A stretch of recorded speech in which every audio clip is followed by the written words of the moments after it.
4, 3, 2, 1. You are now live.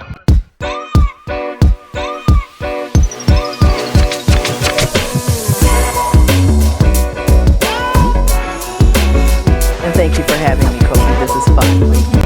You can go winning a Super Bowl to being the first team to lead. This guy was good. How long have you worked in the radio industry?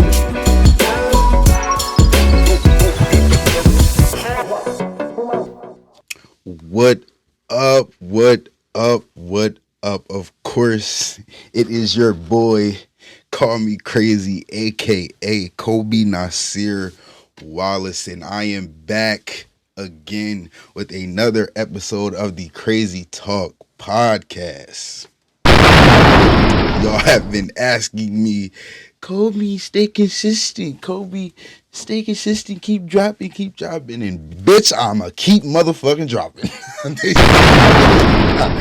Believe that I am on it. I'm on it. I got y'all every week. I'm gonna try to get y'all at least one episode every week. Sometimes I'm gonna try to get y'all two if I'm feeling good. They said I have a really good team over here at the Crazy Talk podcast, and if only y'all knew, we are recording this episode at damn near 10 o'clock at night because of all the fucking troubleshooting that we had to get through tonight. And so when we're talking about troubleshooting, I couldn't do troubleshooting just like I couldn't do these fucking episodes alone. And back again for the fourth week in a row, my boy, my man's 50 grand, Noah fucking Tip. Yo. I'm glad we got the stream started, man. Cause I mean, it was looking a little scary for a little second. Just a little second. It ain't scary. They said but we good now, though. We good. Have an episode next week instead. Right. They said shit. I mean, really? What? But we're here, Tip. We're here. We are here. We are. And after last episode, which was really good, by the way, if you haven't tuned in, go tune into The Girls Are Fighting, which is episode 3. Go catch up, because once we hit episode 5, I will be starting new types of content. I will be getting us some exclusive interviews. We will be welcoming some people onto the Crazy Talk podcast. So please catch up on the 4 episodes, counting this one, that are up on YouTube and Spotify. But after we recorded last episode, literally almost instantaneously, the government shut down. They said, literally. And I immediately text you like the government would shut down. Literally. Right after we get done fucking recording. And like, I was pissed. I was like, oh my God, that would have been they great. had to do it then. Like, really. Like, and why every time the fucking government shut down, the nigga gotta wake up to it? We gotta fucking wake up to this shit. Like, come on, Trump. Every time you shut down the fucking government, we have to wake up to it and find it out on this fucking morning's news. We're sick of that shit. But speaking of government shutdown, we just want to get everyone who don't know, because I surmise that if you are watching the Crazy Talk podcast, you probably don't watch the fucking news. So I am here to help deliver you what is going on in the world around you. If you are too fucking shallow to just go open up a fucking, website and read what the fuck is going on to your country. They said, so here from CBS News, it says, what to know on day 7 of the government shutdown, because like I said, it has been an entire 7 days that the government has been shut down, right, Tip? Yep. It says, what's to know? Democrats and Republicans appear locked in their positions as the government shutdown approaches the 1-week mark without a clear resolution in sight. The Senate will hold its next votes Wednesday on dueling measures to fund the government and end a shutdown. After the bills fell short Monday of the 60 votes needed for a 5th time, Senate Majority Leader John Thune says Monday the chamber will keep voting on the same competing bills over and over. It says here, there is a memo from the White House Office of Management and Budget circulating that suggests the 750,000 furloughed workers are not guaranteed back pay. An administration official confirmed House and Senate leaders on Tuesday pushed back against the reports, saying it was their understanding the law is clear that furloughed workers would get back pay. When asked about furloughed workers getting back pay, President Trump said Tuesday that I would say it depends on who we're talking about.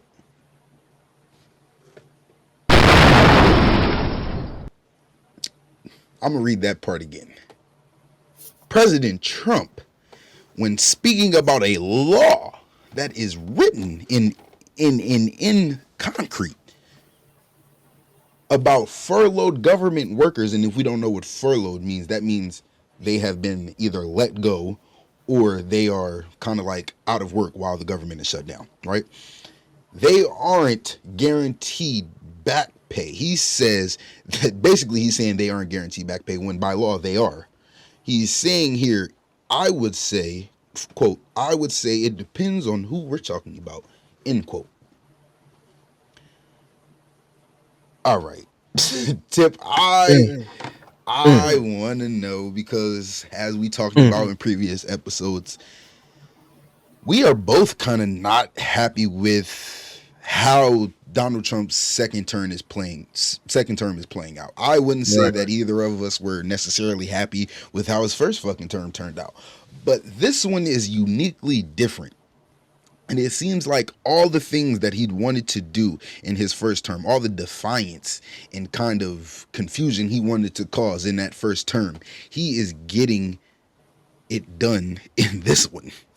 Yes. He is getting it done. I mean, from things like unnecessary pardons, from things like unnecessary tariffs that aren't helping the economy in any fucking way. I mean, groceries are still high as hell. Skyrocket. Gas is still high as hell. People are paying $200 a month in fucking car insurance. So I would say that he has not helped the economy in the way that he was supposed to, you know, upon people who did decide to vote for him, right? This just adds on to the top of that. He doesn't even care about the government workers who are by law guaranteed a back pay for being furloughed while the government is shut down. So that means, and this is just some of the occupations that are considered government workers. That means your trash may not get picked up. That means your crossing guards may not be out there to watch your kids at the fucking bus stop. That means that some people in the fucking military and army are no longer needed for right now. That means that some people like your state police officers, some people like your healthcare workers. Healthcare workers. Some of these people who were in COVID considered, what did they call them? To Necessities to society or something like that. Yeah, essential workers. Essential workers. That's what it was. Essential workers. Yes. Not looking too fucking essential now, huh? Yeah, it depends who they are, right? It depends who they are. It depends who they are. And that is kind of the theme of Donald Trump's second term. It fucking depends who they are. This is kind of like when we see people, I forget her fucking name, but of course she's a white lady and she is a Republican representative, House of Representatives, but she went at Marjorie, no, what the fuck is her fucking name? She went at what is the Jasmine Crockett? Yes. I know you're talking about the blonde hair lady. Yes. But before she got fueled up to go on that little fucking rant and call Jasmine Crockett a bunch of hood rats and ghetto bitches, literally. Right. Donald Trump himself, the president, called out Jasmine Crockett and called her, I believe it was uneducated. He said, yeah, that's a favorite line. And bordered, I mean, his comments really did border that she's a ghetto black bitch. I'm paraphrasing. It really did border those sentiments, the same sentiments that then this white Republican lady decided to go on Twitter. It probably wasn't even fucking Twitter. It probably was Truth social app, which is Donald Trump's fucking social app where he goes to spew all the fucking bullshit he likes to talk on that app, free of consequence, if you will, which Right. is also a part of fucking freedom of speech. Tip, I want to get your opinion because this is the second government shutdown that we've seen in the last 5 years. I want to say, I believe so.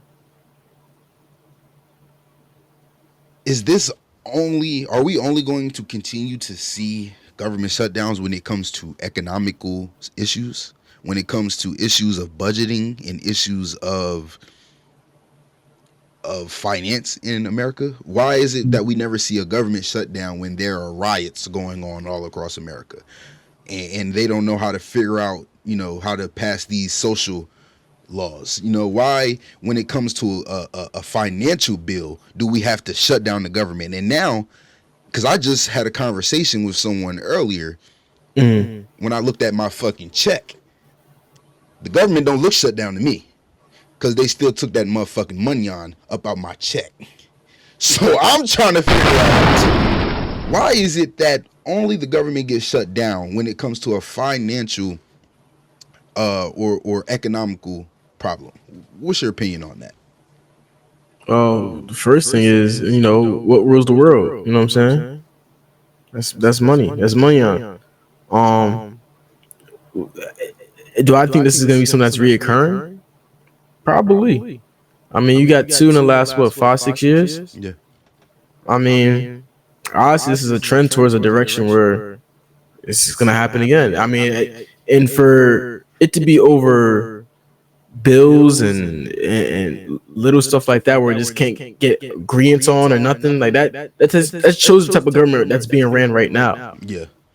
The type of people who are sitting in these positions, where it seems like there's no real conversation. It's just straight hatred towards each other.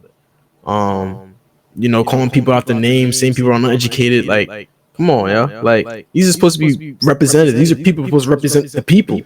And the way you represent us is by belittling each other, disagreeing, like this, not just disagreeing. It's okay to disagree. It's okay, yeah. But you can't have a conversation and you can't figure something out in the betterment of the people.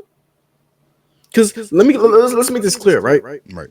Government workers, it's not political. Government workers are government workers. Yeah. There's no Democrat government workers or Republican government. No, it's government workers. It's people who getting up at so dark early in the morning and doing what they gotta do to make this country run. Absolutely. And if we hold on from paying them, like what's up with that? And then Trump gonna go and say, well, it depends which ones. What do you mean which ones? Is it ones to your liking? How does this? What are which ones? I don't know what that means, Cole. I mean, you please, if you can help me, like what is which ones? You literally just said, there aren't Democrat or Republican fucking government workers. They are just government fucking workers. So who do you mean, Donald Trump? If you're watching this, you fucking everybody over. You fucking everybody over now. Yeah. Who do you mean? Who do you prioritize when it comes to your agenda? What do you prioritize? And Cole, how many people did he lay off when he first got in? People got laid off already. I was gonna say that was just him coming in and changing administrations. Yes, when administration changes, there is oftentimes people get laid off. That's normal. But there were 1,000+ people getting laid off from hundreds of thousands for financial reasons. For financial reasons. Like, man, it's already getting bad enough. Motherfuckers already out, don't got jobs now. You gonna make it work? I mean, now the people that got jobs, you're not gonna pay them? How? Come on, man. We justify that most of the argument about Donald Trump's competency to be president of the United States come from his business acumen and how he is supposed to boost the economy of America. We have not yet seen that in this term. We have not yet seen that. I seen something on there where it said online on Instagram. This is where it said, I haven't seen a professional government since, or even a professional disagreement in government, a professional race in government since Mitt Romney versus Barack Obama. And I fucking agree. Back in, I believe that was 2012. When 2012, yeah, that 2012 election. because it wasn't a camaraderie that they fucking had. It was a mutual respect that at the end of the day, we want what's best for the fucking American people. And we're not seeing that on the Democratic side or the Republican side, in my opinion. And on top of that, Cole, let's go. We can go a term before that, or when John McCain and Obama ran. I seen two occasions where it might have been the same one at the same time. It was a lady had a microphone and she was basically saying how like she doesn't trust Obama. He's a Muslim. He's a terrorist. All this other stuff, same out of pocket stuff. And he took the mic from her and corrected her. It was like, yo, like, nah, he's a family man. He's a Christian man at one, you know. And on top of that, he said, we both want to see the country succeed. We have different views on it to see it succeed, but we all trying to get to the same point. And that's what it was all about. We were like, at the end of the day, if you're Democrat or Republican, if you're in office, you want to see that person do well. You like, if the president fails, we fail. You know what I'm saying? Yeah. And what is our president doing right now? Failing. So if he's failing, who's failing too? It's us. We don't have that. There's no respect no more. It's Democrats versus Republicans. Before it was like, yo, I ain't even like, I'm not. I mean, to be fair, when Obama was running all that other stuff, it didn't matter. From what I remember, it didn't matter if you were Democrat or Republican. Everybody was cool with each other. It was like, you didn't even talk about politics. You know what I'm saying? You might have, your cases like the Trayvon Martin, stuff like that. That's when most people got political talks in the household when black people were dying. But outside that, there wasn't no John McCain or you're not voting for it. No, it was none of that. None of it. You know what I'm saying? It was a respect. It was a level of okay to agree to disagree. And it's not that no more. It's not. It's definitely not that anymore. It's far from it. It's kind of tribalistic now. It's very, if you are on that side, stay on that side. Stay on that side. That's enemy turf. And I mean, some people can debate. #debatable. Some people can debate whether or not people are supposed to have that difference of opinion, right? Like, are people supposed to, like I believe I said to you on the first episode, you're supposed to, I feel like in your 20s, be a little more liberal and wanting to stand up for the social justices in America. And maybe once you're older, you're probably tired of trying and you want to be a little more conservative with American taxpayer dollars and things like that. Understandable. But when it becomes the tribalistic thing of I don't even want to hear what the fuck the other side has to offer, let alone say, it becomes at the detriment of the entire American fucking people. It's like when you think of a fucking subculture or a subgroup, if all black people don't get on one accord, it's never going to work. And it's the same thing when you think about your country. But tip tonight, the government is still shut down. We over here at the Crazy Talk Podcast, however, are not shut down. They said we are. You don't get paid yet. Okay, they said we are researching. We are bringing the best topics that we love, not even to talk about, because who the fuck loves to talk about when the government fucking shut down? But we want topics that make us feel like we are doing something in this fucking world. And I think a topic that has been on the minds in terms of people our age and maybe people even older is the story of the singer Diddy. You know about this story? Yeah, fortunately I do. That's Netflix. Get your producers ready. Netflix, get your producers ready. Get it. They said, someone gotta do it. Amazing content right now. Amazing content, amazing plot, amazing story, everything. They said because if you don't know, David is a singer who was accused of basically accused of murder.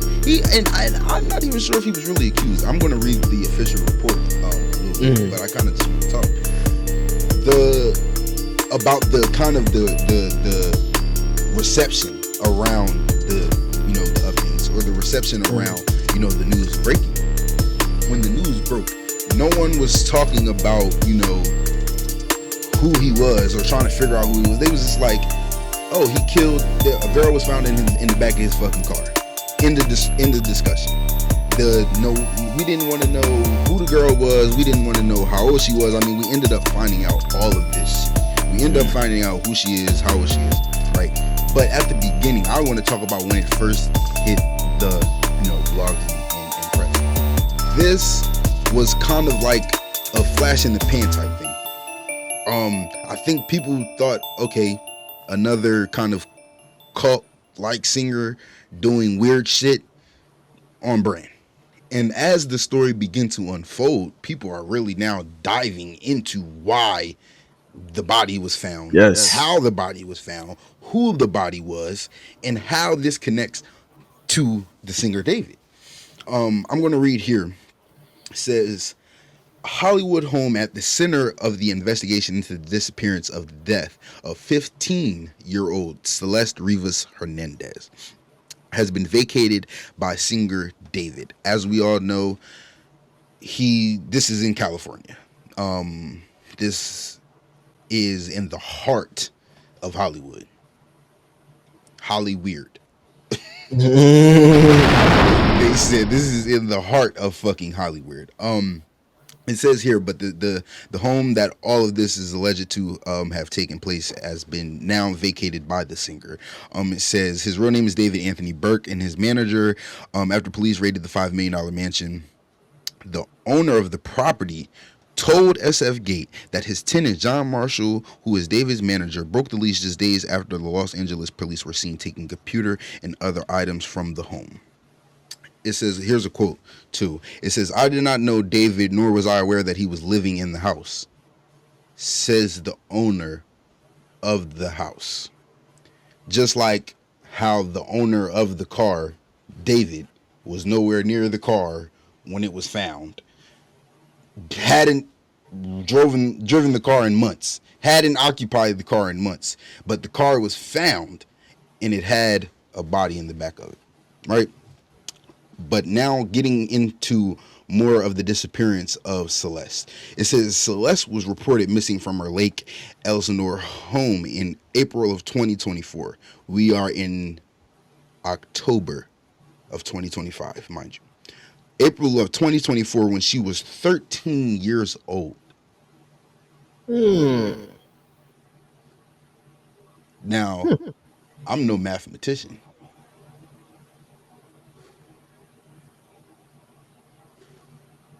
About like 8th grade.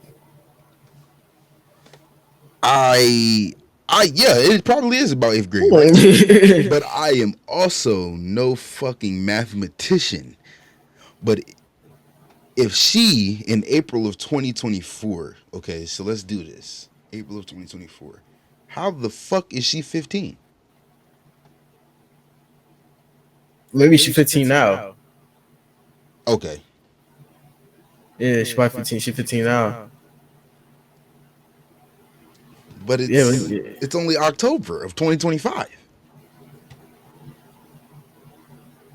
That's what I'm saying. Everything about this story is fucking my mind up. Like, maybe she has a birthday like right after April. That's what I was thinking. Yeah. She probably, her birthday could have been like May or some shit. Yeah. She could have been turning 14. Yeah. Okay. Because that's weird to me. I don't get how she was 13 then and now she's 15. It's fucking weird. But I digress, right? Back into more details about her disappearance, right? It says she had reportedly gone missing numerous times that year. 3 weeks ago, her dismembered body was found in the front trunk of a Tesla registered to David. The car was inspected by police at an impound yard in Hollywood after being towed from a street in the hills around a block from the house of Doheny Place. Here's another quote. It says, the descendant was found severely decomposed inside of a vehicle. Quote, the LA Medical Examiner's Office told SF Gate, quote, she appears to have been deceased inside the vehicle for an extended period of time before being found. Tip. It says a black Tesla that resembles the impounded car can be seen in the Google Street View image taken outside the house on Doheny Place, also referred to as Vireo Drive, in May of 2024. It is not clear if this is the same vehicle, as the license plate is blurred out in the video footage. It says since the connection has been made between David and the vehicle, neither the singer or his manager have made a public statement. The case has drawn extreme scrutiny from online communities and fans who've pored over photos and video footage of what some believe shows David and Celeste together. Both Celeste and David have tattoos of the word "shh" on their fingers. The home on Doheny Place, previously owned by Oscar-winning actor Halle Berry, was raided by LAPD officers on September 17th. Detectives from Robbery Homicide Division served a search warrant on the 1300 block of Doheny Place in connection with the death of Celeste Rivera Hernandez. The romantic homicide singer David has over 38 million monthly listeners on Spotify. It was in the middle of a tour when the news broke 3 weeks ago. He has since canceled all upcoming tour dates. Neither David or his manager have been charged with any crimes. Neither could be reached for comment on the story. And on Wednesday, an LAPD spokesperson told SFGate that there were no updates to the case. Tip.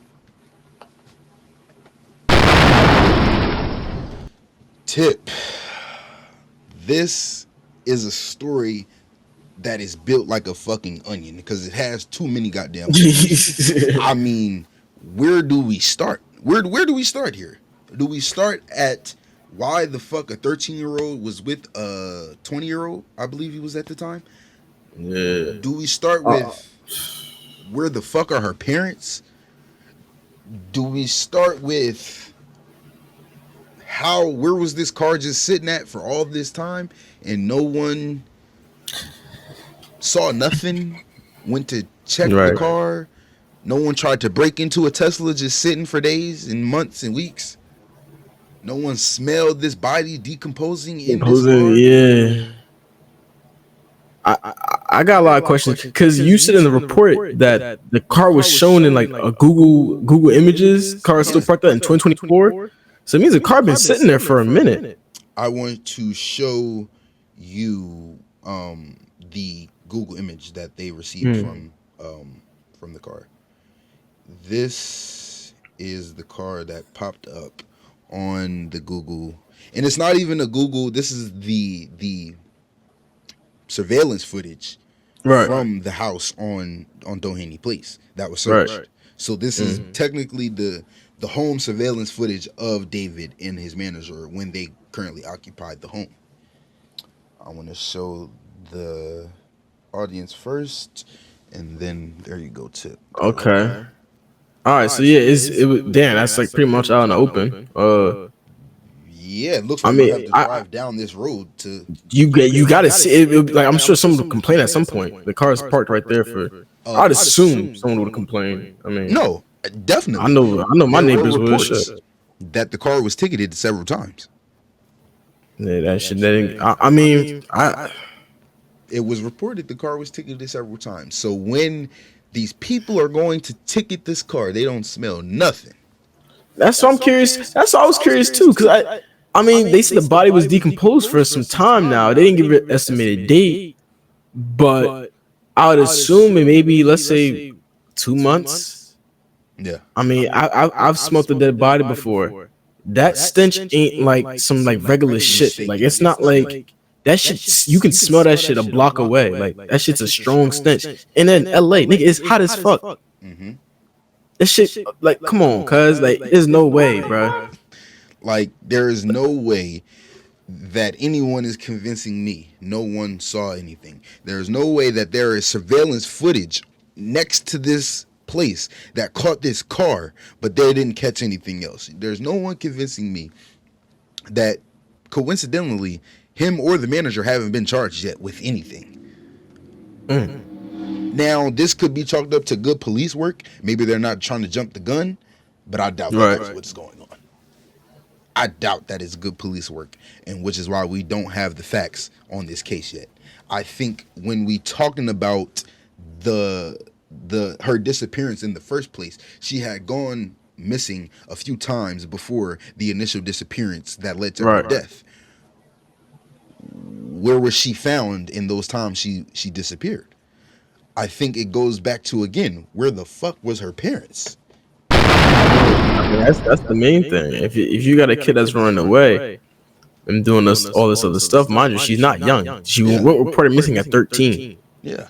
You know what I'm saying? Put her life 60 on that little bitch. Something. And then on top of that, I mean, I seen stuff that she was like, while she was supposedly run away, she was on streams with David, doing all like, I'm like, at some point as a parent, I mean, if they've been able to pull up text from her, text between her and David, right? I'm sure the parents could have went through the phone and known, all right, this should be with this dude David. Let me report this to the police. Her friends knew, right? Which I'm just about the online minutia, like what you've been seeing online. Talk more about those posts, those TikToks, where they're kind of getting into the lore of this wasn't just out of the blue. Yeah, people. I mean, I seen a clip where it was like one of the boys, I guess, took a picture of David paying them off to not snitch about where she's at. My thing is, first of all, them some fucked up ass friends. That's one, first and foremost, and then two, it's just like a gang of fucking predators. Watch them. I'm like, yo, like all this is going on. I got a lot of questions, and on top of that, it's like maybe the police are like, I don't know what they're doing. I know I ain't an officer. I ain't over there. But I'd assume if they haven't arrested him yet, either they're trying to build up a whole bunch of evidence on him, or they don't got no evidence on him. None. It's not. That's what it's looking like. Because with all that shit written in his name, used to hang with him, and y'all still haven't arrested him. Yeah. I would assume. I'm no officer. I'm not. You know, ain't none of that. Right. But I would assume with all that information, he would be my number one suspect. He would be in handcuffs. He'd be in handcuffs. Whether it's just being a formality of investigation, he'd be in handcuffs at some point. This or at least out on bond or something. Yes, you're not even out on bond. Something. Trying to inquire his connection to this case. Now, that's not just questioning him, because he can very well say, I want a lawyer, and not answer any more of the questions that they have. So I think he actually did hire a lawyer too. Something better. He did hire a lawyer. He did. Yeah. Yeah. It was an Epstein's former lawyer, actually, if I'm not mistaken. If I'm not mistaken, it was not Epstein. The other guy, the one that's still living. Weinstein. Harvey. I get the Steens mixed up, man. If y'all don't know who Harvey Weinstein is, do your research. But what do you think about him hiring Harvey Weinstein's lawyer? What do you think? He trying to get off that motherfucker. Right. He said, whatever they do at me, I'm gonna put together a super team. Right. And OJ type. This definitely brings me into our next topic, but also a couple of other topics that we're going to talk about here tonight, Tip. If you're guilty of something, or if you're not guilty of something, how are you, as Noah Tip, how are you handling the scrutiny of it all? You know you didn't do something. How are you handling that? Are you handling it like David? Getting a lawyer? And you can answer this question a little later once we get into our future topic. And you can kind of give me the whole answer to this. Rundown. But I want you to think, would you handle it like David? Are you hiring the high-powered attorneys to be precautious? Or will you do the second scenario, which we'll talk about a little later? But I want to get into our third topic of the night, which is, coincidentally, after talking about David and Celeste, age gap relationships. Tip, I want to know, because I think it's a common topic. Do I think it's a common practice? Not as much, really, as people like to make it seem, but I do think it is very much a common topic to be discussed, socially. What is your kind of views on age gap dating and age gap relationships? And if you don't know what age gap dating and relationships is, guys, that just means there is a significant gap in the age between you and your significant other. I'm going about 5 years. That's me being lenient. I know once we are over the age of like 21, that kind of extends. Some people date decades above, decades below, But what are your thoughts on that, Tip? And I'll go after you. I would say it depends on the ages. I always said, I mean, if you're gonna do it like this, I always said, like, look at it like high school, freshman and senior, it's a little weird. Just chill out. So I would say that right there is the cutoff right there. So I would say sophomore and senior. 2 year when you're under 18, 2 years is good. 2 years is fine. I'm not gonna say it's good, but it's fine. It's acceptable. You got 16, 18, okay, 17, 19, and then you got 18, 20. All right, then you're good. Once you're about 21, motherfucker, you can drink, you can do whatever. Like the choice is yours at that point. Now, if you're 40 years old with a 21-year-old, you a little weird. Right? You little. All right, but I guess it's quote unquote acceptable in society. Yes, You know what I'm saying? I don't understand how, like you just said, once you are out of high school, you shouldn't be dating anything in high school. That's first and foremost. I'm gonna go and start there. When you're in college, yes, it's kind of like a cesspool of different ages for sure. But a 21, and this is just my opinion, a 21-year-old has no business with a teenager. And that means 19, 18, 17 and below. No business with a teenager because, like you said, you can drink, you can do what you can go out of the country on your own whim. You can do a lot of shit once you turn 21, because that is like the legal age. Even though we know a legal adult is 18, but the legal age to do a lot of things in America is 21. And the truth about it is, if it is weird for a 21-year-old to date a 16-year-old, then it is fucking weird for a 40-year-old to be dating a 21-year-old. Yeah, it is. I don't care how you slice that cake, whether it's a man and a woman and the man's 40 and she's 20, or if it's the woman and the woman's 40 and she's 20 and and he's 20. It doesn't really matter. I feel like age gap dating is so taboo because people don't like to admit it's fucking weird to be trying to date someone not in your one generational gap, in your maturity gap, and in your age gap. It's just taboo. I'll say taboo. I won't say weird because people probably get weird about me saying that. But the truth is it's fucking weird. They said, and I don't want nothing. I'm 22. I don't want nothing under fucking 21. What the fuck I'm gonna do with you? Right. No. They said we don't got no business, no dealings. No dealings is crazy.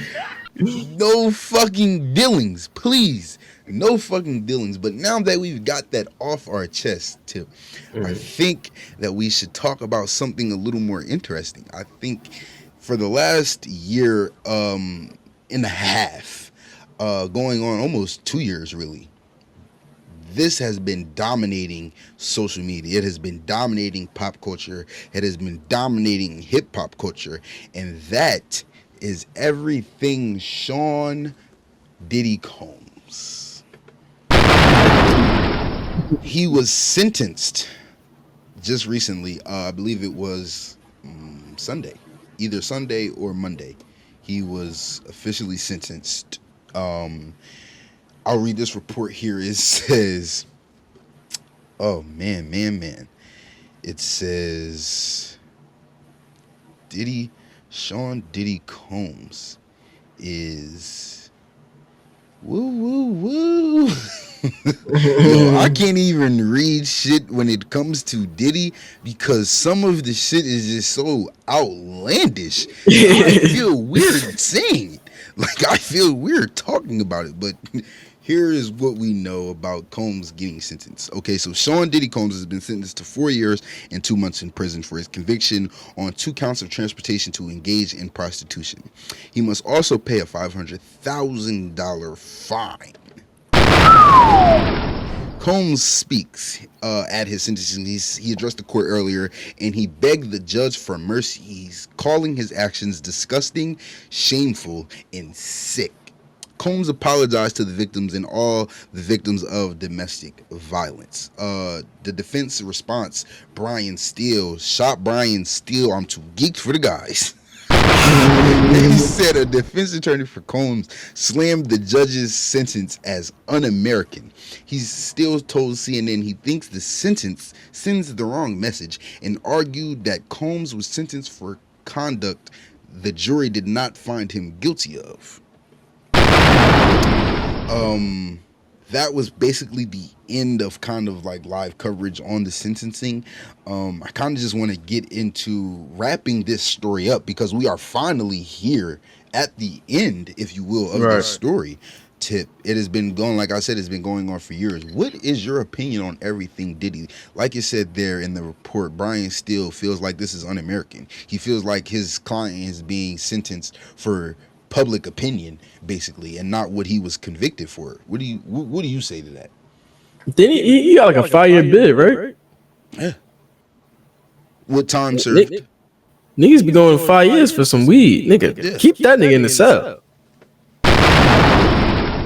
But all that shit he got put on him, and you did 5 years, nigga, that's a win. They said niggas is going to jail for 5 years for weed. Put that in you a can rap. do 5 for baby oil.